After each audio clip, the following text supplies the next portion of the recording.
નવસારીમાં પ્રેમિકાને બ્લેકમેલ કરનાર પ્રેમી ઝડપાયો। ફોટા વિડીયો વાયરલ કરવાની ધમકી આપી પ્રેમિકા પાસેથી રૂપિયા પડાવ્યા। બિલીમોરાના જીત મિસ્ત્રી નામના શખ્સની ધરપકડ થઈ।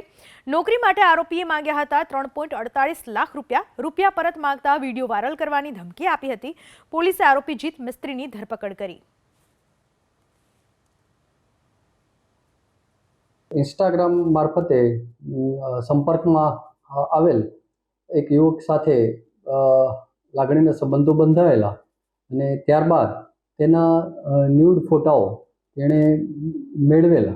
જે યુવક હતો જીત મિસ્ત્રી, તેની પાસે ધીરે ધીરે જીત મિસ્ત્રીએ તે યુવતી પાસેથી અવારનવાર કુલે 3,48,000 રૂપિયા સુધી છૂટક કરી અને એમની પાસેથી પૈસા એણે મેળવેલા। જ્યારે યુવતીએ પોતાના પૈસા પાછા માગવાનું કહ્યું ત્યારે એણે કીધું કે હું તારા આ ફોટા જાહેર કરી દઈશ, એમ કરીને એને બ્લેકમેલ કરતો હતો। આ જે આરોપી છે જીત મિસ્ત્રી, એની ધરપકડ કરેલ છે।